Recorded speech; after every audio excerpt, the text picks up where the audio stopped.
আর আমরা এমন পিতা, নিজে নিজের সন্তানকে নাপাক খাওয়াচ্ছি। সুদ মানি নাপাক, ঘুষ মানি নাপাক, নাপাক খাওয়াচ্ছি। এরপরে কবিরাজদের পিছনে পিছনে ঘুরি তাবিজের জন্য। কি ব্যাপার, ছেলে কথা শুনে না, মেয়ে কথা শুনে না।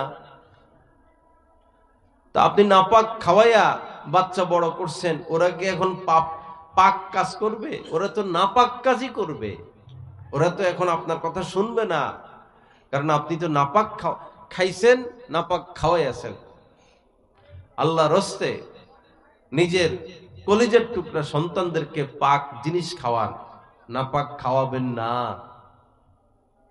রাস্তার পাশে গরু, মরা গরু পড়ে আছে, মরা গরু।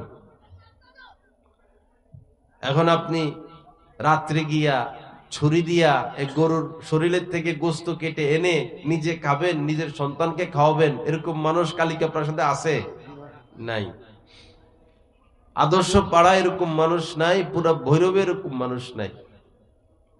আচ্ছা, মনে করেন আপনার বাচ্চারা গোস্ত খাইতে চাইলো, রাস্তার উপরে কুত্তা 10-12টা ঘুরে গাড়ে, রাত্রে আইসা কুত্তা একটারে জবাই কইরা গোস্ত টোস্ত কাইটা ঘরে নিয়ে যে খাসির গোস্ত আনছে, খাসির গোস্ত খাও, পাকাও, আপনিও খাচ্ছেন, আপনার স্ত্রীকেও খাওয়াচ্ছেন, বাচ্চাদেরকে খাওয়াচ্ছেন। এটা কি সম্ভব? কারণ কি? এই কুকুরের মাংস হারাম, মরা গরুর মাংস হারাম। আমার ভাই, যে সুদ আপনি খাচ্ছেন আর আপনার স্ত্রী সন্তানকে খাওয়াচ্ছেন, এটা তো এই মরা কুত্তা আর মরা গরুর গোস্তের মতোই, একই কথা, বরং সুদ আরো নিকৃষ্ট। আল্লাহর কসম, কুকুরের মাংস আর পচা মরা গরুর মাংসের চেয়েও সুদ আরো নিকৃষ্ট। আপনি যদি কুত্তা জবাই করে খান, এটা সর্বোচ্চ হারাম হলো, কবিরা গুনাহ হলো। কিন্তু আপনি যদি সুদ খান, তা আপনার সর্বনিম্ন অপরাধ, আপনার মায়ের সাথে আপনি জিনা ব্যভিচারে আক্রান্ত হলেন। যারা সুদ খায়, নবীজি বলেছেন সুদের সর্বনিম্ন অপরাধ নিজের মায়ের সাথে জিনা ব্যভিচারে লিপ্ত হওয়া। কুত্তা জবাই করে খাইলে এই কথা নবীজি বলেন নাই, শুয়োর জবাই করে খাইলে নবীজি এটা বলেন নাই। সুদ খাইলে কথা বলেছেন যে আপন মায়ের সাথে ব্যভিচারের চেয়ে বড় বড় মারাত্মক পাপ এই সুদ খাওয়া।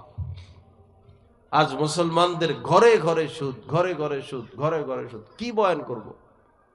এই রমজান মাস থেকে আমি যেখানে বয়ান করতে যাই, সুদের কথা ছাড়ার কোনো কথা আসে না। পরিস্থিতি খারাপ, প্রত্যেক বছর উমরা করে, প্রত্যেক বছর হজ করে, 3 চিল্লা লাগায়, 1 চিল্লা লাগায়, ওয়াজ মাহফিল করে, মসজিদে কমিটির লোক, মাদ্রাসার কমিটির লোক, দিনদার মানুষ, সাদা দাড়ি, সাদা পাঞ্জাবি, হাতে তসবি, কপালে নামাজের কালো দাগ, অথচ খাচ্ছেন কি? সুদ। খাচ্ছেন সুদ। গাছের গোড়া কেটে যদি আগায় পানি দেয়, কোনো লাভ হবে? গাছের গোড়া কেটে ফেলছেন করাত দিয়া, এখন গাছের প্রতি মায়া লাগলো, তো গাছের মাথায় আপনি পানি ঢালতেছেন, গাছ জীবিত হবে না মরবে? মরবে। সুদ খেয়ে ইবাদত বন্দেগী একই কথা, কোনো লাভ নাই, বেকার। জাহান্নামী আপনার জন্য অপেক্ষা করতেছে, সাপ অপেক্ষা করতেছে, বিচ্ছু অপেক্ষা করতেছে, কঠিন থেকে কঠিন আযাব আপনাকে পাকড়াও করার জন্য অপেক্ষায় আছে।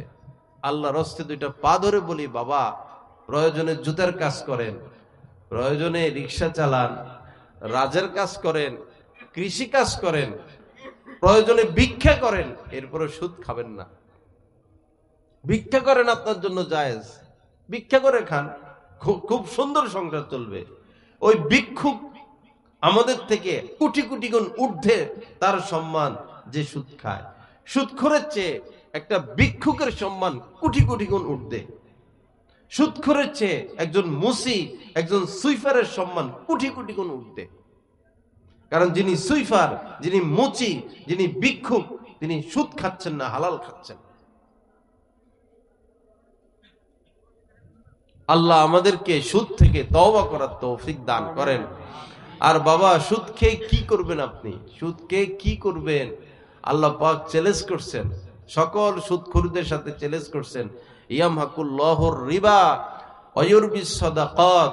হে সুদখোরেরা, শুনো, 1 টাকা সুদ উঠাও, আর 1 লক্ষ উঠাও, আর 1 কোটি উঠাও, আর 50 কোটি উঠাও না কেন, তোমার এই সুদী কারবারের ব্যবসাকে আমি ছিন্ন ভিন্ন করে ফেলবো, নিশ্চিহ্ন করে ফেলবো, রাখবো না আমি তোমার এই ব্যবসা।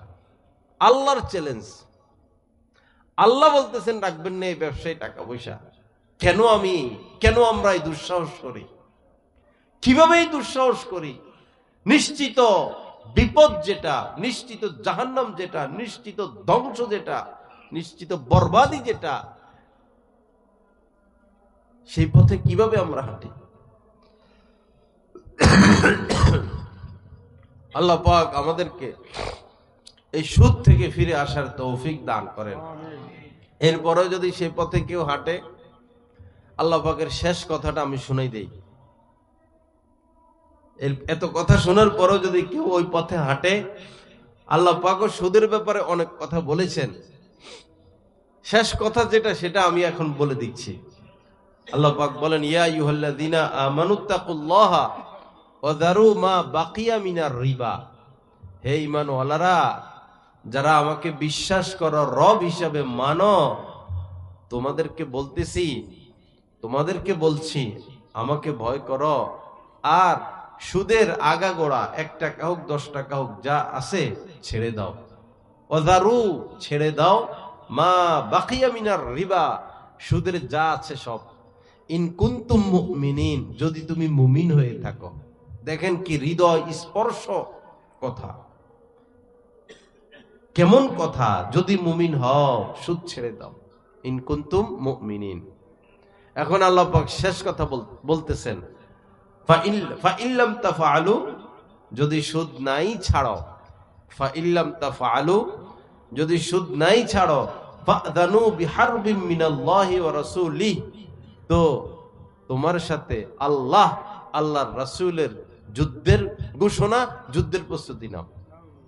আল্লাহ রাসূলের সাথে যুদ্ধের প্রস্তুতি নাও। আল্লাহ রাসূলের সাথে যুদ্ধ করে আমরা পারবো? তার মানে সুদ খাইলে তার অপমান, লাঞ্ছনা, ঘৃণা এবং এই অকৃতকার্য এবং ধ্বংস বরবাদ হওয়া তার ছাড়া তার কোনো উপায় নাই। আল্লাহ আমাদের সবাইকে মাফ করে দেন। আমার তো